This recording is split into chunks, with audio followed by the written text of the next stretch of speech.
impanuka iraza igeze hariya haruguru bishoboke yabuze feri yarwanye nayo cyane kugira ngo areke kumara abantu akora uko ashoboye ayicisha hano akubita abangaba nyine namwe muri kureba urumva nari twari tumanukanye imyanda mu bigaragara yari imeze nk'iyabuze feri noneho ituruka ruguru yataye umuhanda igonga amapoto imodoka zari mu nzira zayo zose yagendaga izikubita.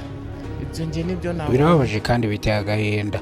Ni impanuka ikomeye cyane, ni impanuka ikomerekeyemo abantu 5 kubw'amahirwe nta muntu wagize upfira mwino mpanuka, ariko bakomeretse bihagije ku buryo umuntu umwe yacitse n'ukuguru. Iyi mpanuka yarishije abanyarwanda benshi cyane, iyi mpanuka yahamuye imitima ya benshi. Imodoka iri mu bwoko bwa kwasiteri, ndavuga izi modoka zitwara abantu n'ibintu hano mu mujyi wa Kigali, nako ni Yutongo. Izi modoka z'amayutongo ije kugongana n'imodoka iri mu bwoko bw'ikamyo yitwa Hoho, bigonganira hano neza Sonatibe. Ugikata ropuwe ya Sonatibe niho bije kugonganira, ubwo imwe yari irimo iva mu cyerekezo cya Kanombe yerekera Sonatibe, bivuze ngo yari irimo iva mu bice bya Kanombe igezana muri ropuwe yerekera Sonatibe, indi nanone yari irimo iva Gahanga yerekera Sonatibe, bize kugonganira hano muri zebra crossing. Ahangaha birangira rero hakomerekeyemo abantu basanga 5 kubw'amahirwe ntawapfuye, ariko harimo umwe ukuguru kwacitse. Imbangukiragutabara yihutirwa yahise ihamagarwa, mu kuhagera itangira kuvura bano bakomerekeye mwino mpanuka. Babona ambulance imwe ntago iri bubishobore, bahita bahamagaza indi byihuse. Indi hageze naho isanga ni danger na miti yitwaje, itaza indi ya 3. Izo ambulance uko ari 3 nizo zakoze ubutabazi bw'ibanze kugira ngo abavuye amaraso menshi bataza kuhaburira ubuzima. Iyi mpanuka yarishije abanyarwanda benshi cyane.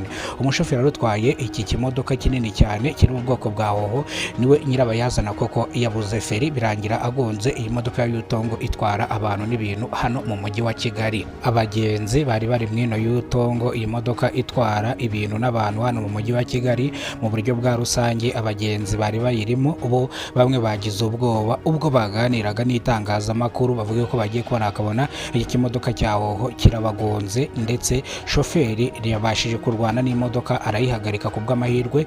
Mu bari mwino kwasiteri hakomeretsemo 2 bari imbere ya shoferi, na shoferi nawe arakomereka, ariko kubw'amahirwe iyi modoka nta bintu byinshi yigize yangiza, ndetse n'abari mwino Yutongo ntago bigize bapfa cyangwa ngo bamwe bakomereke, uretse shoferi n'uwari uri muri imbere nibo bangiritse. N'abandi bamotari 2 bahungabanyijwe n'iyi mpanuka nabo barakomereka, bose umubare wabo baba 5 kugeza amaginga ngaya. Nta muntu wigize utangazwa ko yapfuye, bivuze ngo ubwo bose barokotse. Traffic polisi ishinzwe impanuka zo mu muhanda mu kuhagera isipima uyu mushoferi wari utwaye iki kimodoka kiri mu bwoko bwawo. Mu kubipima asanga yanyoye ibisindisha, bamubaza igiteye impanuka, avuga yuko feri zicitse bikarangira abuze uburyo ki abigenza, bikarangira agonze, nta bundi buryo na buke yari afite. Polisi ishinzwe impanuka traffic polisi bese bamwaka ibyangombwa bye, ndavuga perime, ndetse barayitwara bamwandikira agapapuro ko kuba agenderaho kugira ngo azadekarare asirasi evuze bano bantu bakomerekeye mwino mpanuka. Kubw'amahirwe nta muntu wigize upfiramo. Bamwe mu baturage babonye iyi mpanuka iba bavuga yuko nyirabayazana cyangwa uburangare bwinshi izi modoka zaho abashoferi bazitwara ntago bitonda, bagenda birukanga kandi bazi ko izi modoka nta feri zifite, rero bigatuma zikora impanuka nk'ingiyi ishobora kuba hapfiramo umuntu, cyangwa imodoka nk'ingiyi ishobora kuba yatwara ubuzima bw'abantu benshi. Traffic polisi ishinzwe impanuka zo mu muhanda ishishikariza abashoferi kujya batwara imodoka babanje kuzicekinga, bakareba niba imodoka nta kibazo zifite. Nanone polisi yongera kwibutsa abashoferi kujya batwara imodoka batanyoye ibisindisha, uzafatwa azahanwa bikomeye cyane. Nanone polisi yongeye gutangiza gahunda yagirayo amahoro hano mu mujyi wa Kigali, ubwo iteranyiriza hamwe abashoferi n'abamotari ikabahugura cyangwa ikabibutsa uburyo ki bakoresha umuhanda, bakoresha umuhanda bakirinda impanuka zikunze kubera mu mihanda, kenshi zikunze guterwa n'abamotari akenshi na kenshi.